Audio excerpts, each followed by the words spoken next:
এই সবাই মিলে রান্না করার মজাই অন্যরকম। আজকে কি কি রান্না করছিস পুরো ভিডিওটা দেখতে হলে সাথেই থাকুন। আসসালামু আলাইকুম, কেমন আছেন সবাই?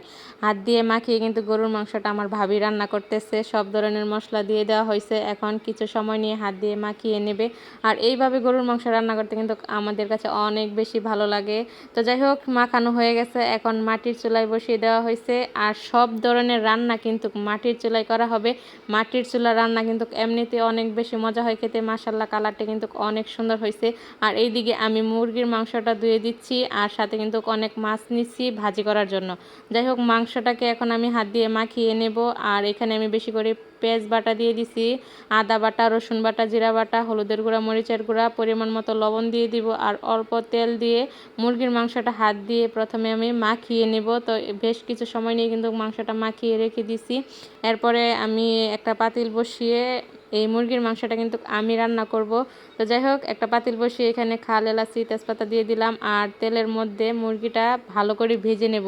এইভাবে মুরগির মাংস ভাজলে কিন্তু মুরগির মাংসটা খেতে অনেক বেশি মজা হয়ে থাকে। সাথে কিন্তু আমি অল্প পরিমাণের দেশি ছোটো আলু দিয়ে দিছি। মাংসটার কালারটা কিন্তু মাশাল্লাহ অনেক সুন্দর হয়েছে। তো এইদিকে তো মাংস হচ্ছে, আর অন্যদিকে আমি মাছগুলোকে আবারও ভালোভাবে পরিষ্কার করে ধুয়ে নিব। এগুলো কিন্তু পুকুরের টাটকা মাছ। তো এই মাছগুলো কিন্তু ভাজা হবে।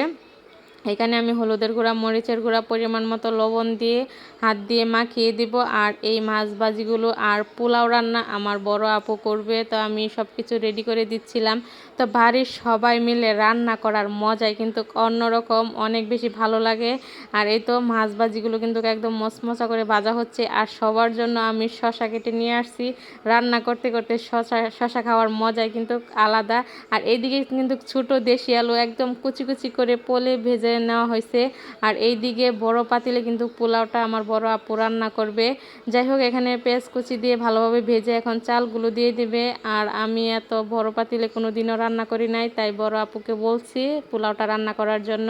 চালটাকে ভালোভাবে ভেজে এরপরে গরম পানি দিয়ে দিবে। আর ফাইনালি কিন্তু পোলাওটা যদি সুন্দর হয় তাহলে কিন্তু খেতে অনেক বেশি ভালো লাগে। এখন গরম পানি দিয়ে দিবে, আর অল্প সময়ে কিন্তু পোলাওটা হয়ে যাবে। মাশাল্লাহ, অনেক অনেক সুন্দর হয়েছিল পোলাওটা, ঝরঝরে। পোলাও ভালো না হলে কিন্তু খেতেও ভালো লাগে না। যাই হোক, এইদিকে পোলাও সব রান্না হয়ে গেছে, তরকারি। আর আমি কিন্তু সালাডটাকে সাজিয়ে নিচ্ছিলাম টমেটো, শসা, তারপরে পেঁয়াজ, কাঁচামরিচ দিয়ে। আর এই তো সালাদ রেডি। এদিকে মাছ ভাজি, তারপরে আলু ভাজি, গরুর মাংস, মুরগির মাংস রেডি। এখন সবাই মিলে খাবো।